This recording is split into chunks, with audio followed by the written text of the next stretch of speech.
Hey everyone, David here. I'm going to take you through how I made this video for Apollo Rising, show you the shots, how I came up with the concept, and we'll go from there. So to start things off, I got a DM from Danik on Instagram. He liked a previous video that I did. We jumped on a call and figured out a concept. The original narrative that he wanted to do was have this character Lucy kind of go through depression and sort of slowly become removed from, friends and family throughout the course of the video. I wanted to pitch a little bit more of an abstract concept, and we ended up going with Danik being haunted by Lucy, and Lucy could either be a metaphor for depression or a metaphor for hope, and kind of keep it more abstract and let the viewer decide based on their subjectivity. For this video, Videodrome by David Cronenberg was a huge inspiration. It's an awesome 80s body horror movie. He's just one of the, my favorite directors. The movie's really unique. It's got lots of kind of like weird analog visuals, lots of practical effects, and it's just very kind of like a mind f***. So that was a huge inspiration for the video.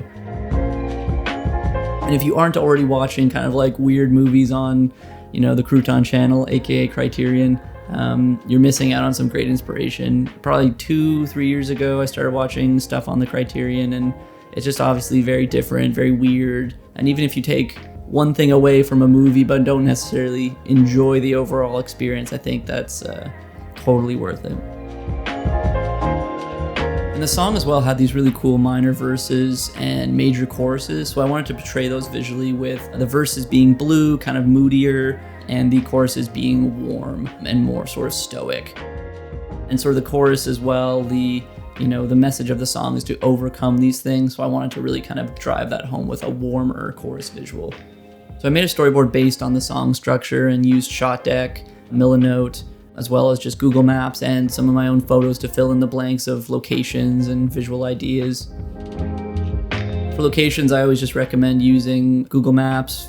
If you see a building as you're driving by one day and you kind of just wonder about it, it's always good to just go on Google Maps, do Street View, take a couple screenshots, see if there's anything around there worth sort of filming, come back at a certain time of day to check the lighting.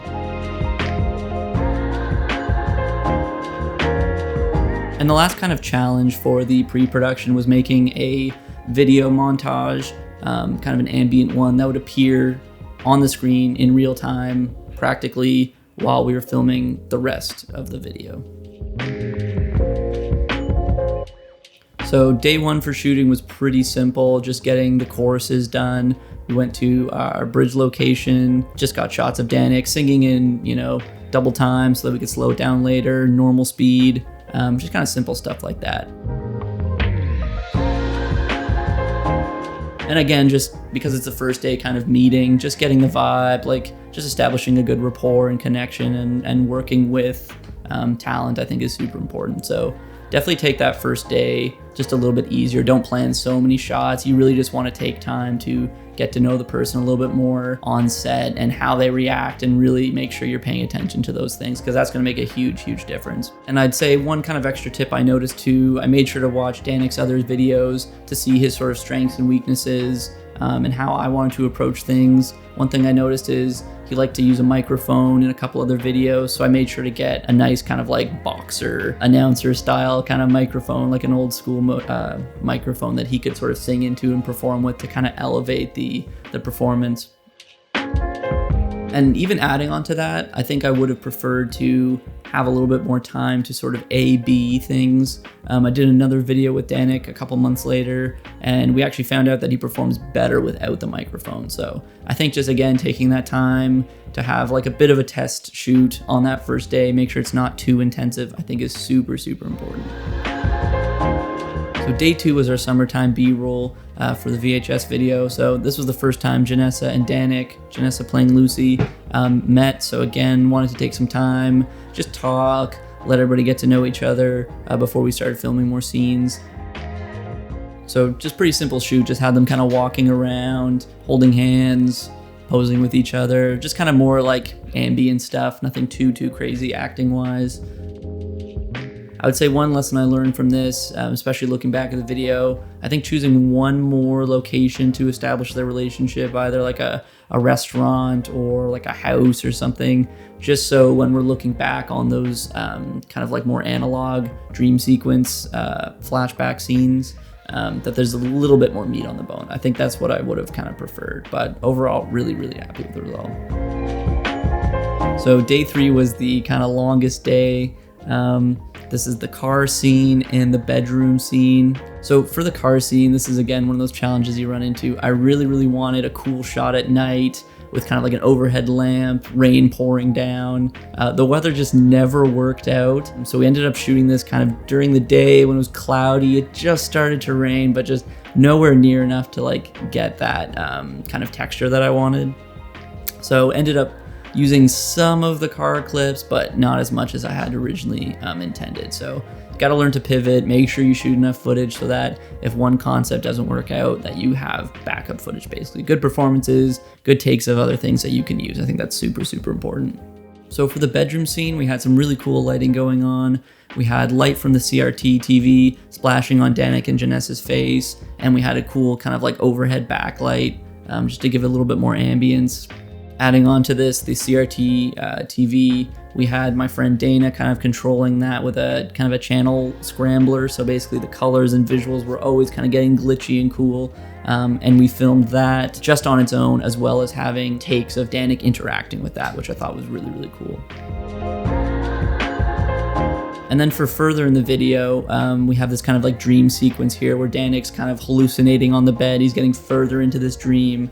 I used black lights, again, using Shot Deck, just kind of looking up different ideas. There was a sequence in Good Time with that same kind of lighting setup using black lights. So I just love the look. I thought it was so cool. The way it kind of registered skin was really interesting. Eyes too were really, really cool.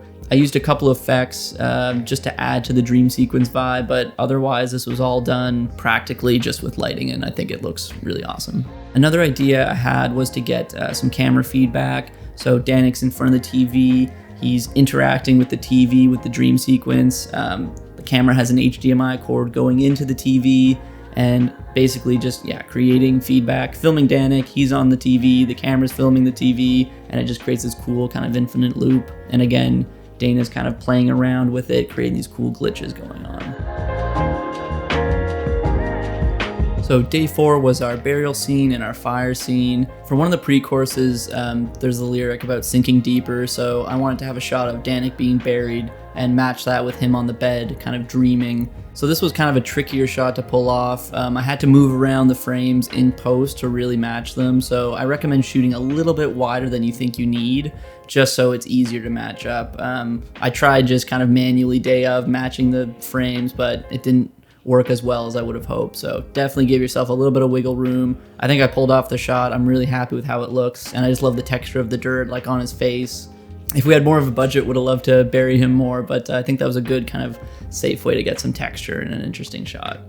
And for our fire scene, I just wanted, again, like a nice red texture, make sure our choruses really soar and have a different look from the verses. I really love the fire texture in this. I think my one thing I would have done differently next time is basically just double or triple the amount of fire. I didn't use any lights. This is all practically lit with fire. And kind of slowly, as we were building up this fire, I realized that I needed definitely like twice as much wood. I did have to bring levels up quite a bit in post. I'm shooting on a C70, so it does have really good low light capability, so it wasn't too much of a problem. So I think it worked out quite well. So for post-production, I handled editing and color grading, so just making sure the blues were super punchy, reds were super punchy. I wanted lots of texture, so I used film grain, overlaid that. I wanted the dream sequences to be super trippy, so I kind of overlaid lots of takes, used lots of my analog textures as overlays just in the background.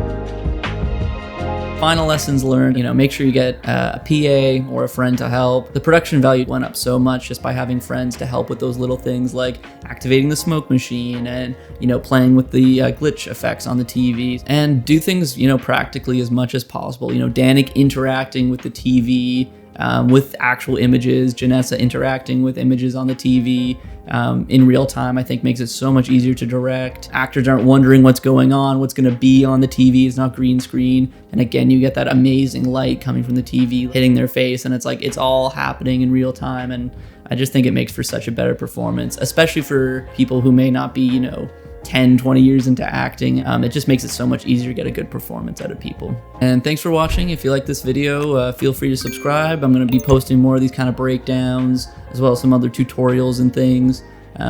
You know, keep learning, keep growing. I hope this video kind of helps you avoid some of the mistakes that I made so you can make your own productions as good as possible. So yeah, take care.